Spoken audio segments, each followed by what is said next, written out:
Hi, and welcome to this live reading from Chatroom with a View by Glenn Maynard, and this is presented by Itsy Bitsy Book Bits. Chapter 1. The wind gusts reached into the woods and sporadically shifted the little log cabin at its base, and the raindrops thumped the structure with a little more vigor when they did. It wasn't that it was a threatening storm, but it created enough of a commotion to jolt Troy Cullen back into the world in which he was not a very big fan. The gray, sticky afternoon in late July contained enough heat to bring on this afternoon thunderstorm, but much more accompanied the storm beyond the clouds and the thunder and the rain. Troy looked around the room from the floor of this log structure, and with hazy vision saw his father on the hardwood floor across from him. Neither of them moved like the approaching storm. Turning his head to the left, he could see his house through the window. In fact, he could see the window of his bedroom from his current position inside this little cabin in the backyard. He was on the other side, looking in not long ago, but a lot had changed since then. In the matter of an hour, his entire world had turned upside down. He looked at his father again, and not a lot of good came from that glance. He certainly appeared different than he did an hour ago. An hour ago, he was full of vim and vigor. An hour ago, he was as wild as he was throughout Troy's entire childhood. An hour ago, he was violent, yet again. Now, he wasn't any of those things, but then Troy saw him stir. As Troy continued to keep an eye on his father, making sure he did not rise up to do more harm, his mind was flooded with episodes of his past. He was hard-pressed to find a good one. In fact, he was quite certain there were none. Maybe he was just a hard disciplinarian. Maybe it was just that he was the product of a bad environment, but his father never talked about his past. Troy did not belong to the type of family that would sit around the table talking about their day. He was an only child. He was also a lonely child. Sometimes the two go hand in hand, and in his case, solitude was forced upon him, due to the circumstances that were created within the confounds of the house he could see from his current position. Another crackle of thunder made Troy jump, and he noticed that his father jumped too. However, his father returned to unconsciousness. His injuries were far worse than Troy's, and for the first time in his life he was able to get the upper hand on his father. It was a terrifying moment, but he was 24 years old now, and finally able to protect himself. Troy was still living at home, not because he enjoyed being there or because he could not financially take on the burden of a rent payment, but rather he needed to protect his mother from his father. His mother did not ask him to do it, but she knew why he remained at home, even though it was the last place he wanted to be. Nothing good would come of his remaining at home other than his ability to keep an eye on his mother. The abuse in his home went on as long as Troy could remember. He thought everybody's household was like this. He actually thought it was normal until he noticed that he was the black sheep at his school, and his family was the black sheep in town. When they did venture out together as a family, which was a rare occurrence, people would stare. The older he got, the easier it was to understand what was going on and why. The extent of this alienation extended internally as well. Troy's mother received no support from her father when it came to marrying his father. There was not one willing participant on his mother's side who attended the wedding. They knew what was going on, and they knew her fiancé was a bad man.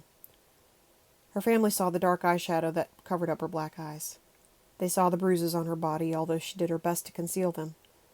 They sensed the trauma within the walls of that big white house that had been passed through generations of Cullens. They saw it all. The problem was they could not convince their daughter that she was making a grave mistake. Troy was a young boy when he first comprehended that Daddy was punishing everybody in the house, including his mother, and he knew of no other way. He understood that it was the father's job to put Mommy and the kids in their places if they did not behave well. He also knew that it was the father's job to put Mommy and the kids in their places for no reason, so he was always on guard and rarely got a proper night's sleep. He lived with stress that was so overwhelming that it affected him even at an age when he didn't know stress was a thing. He heard slaps and punches in the middle of the night, accompanied by his mother's screams. Then he felt slaps and punches because he was expected to be sleeping through all of the commotion, and he was not. Many nights played out like this, especially if there was a bottle of whiskey involved.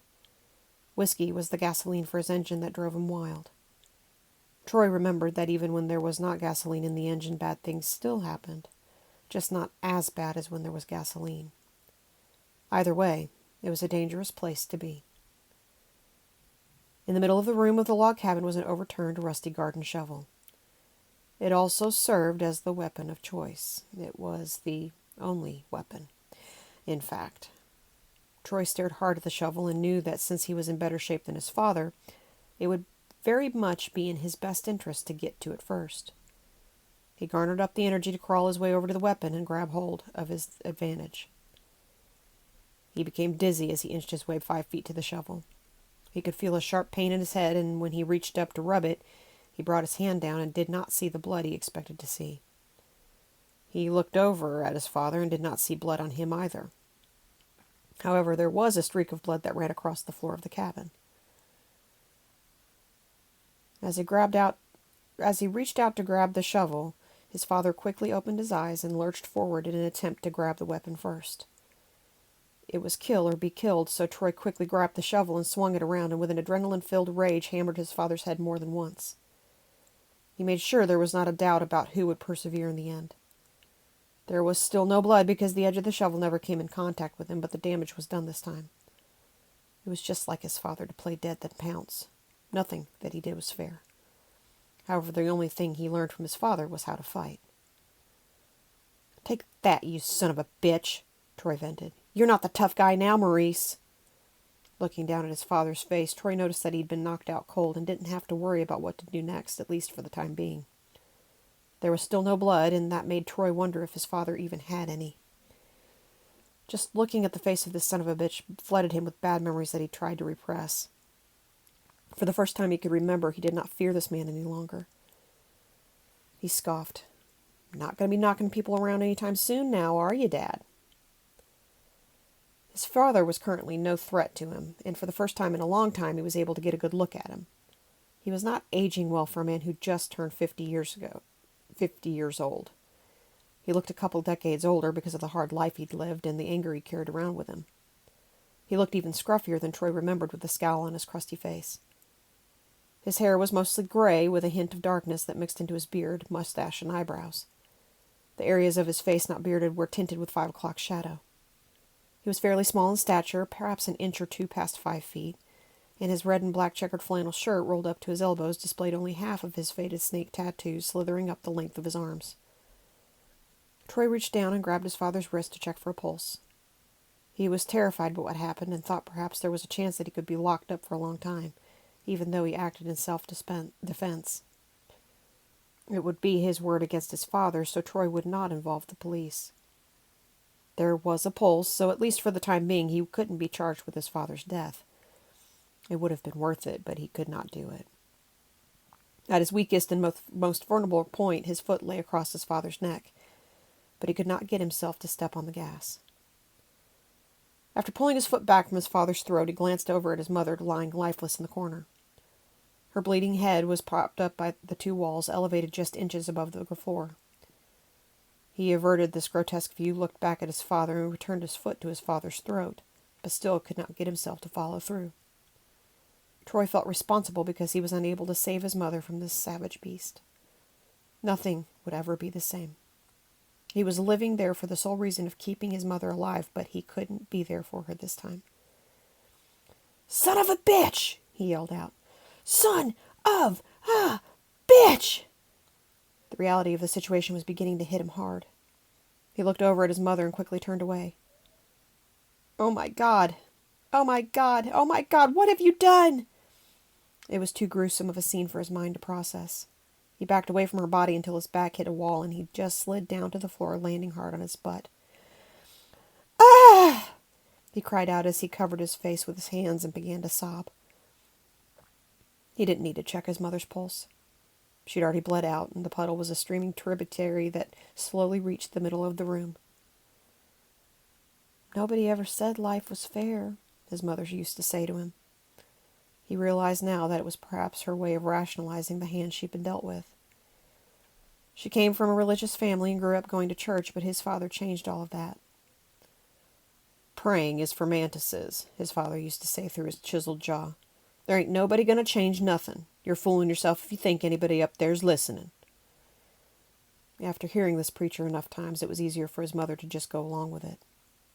However, Troy wanted to defy his father in any way he could, and actually attended Mass every now and then.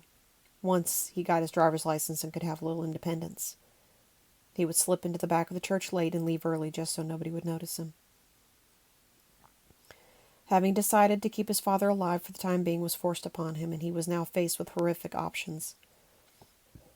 Sure, he could call the police and tell them everything, how his father killed his mother, and how he nearly killed his father.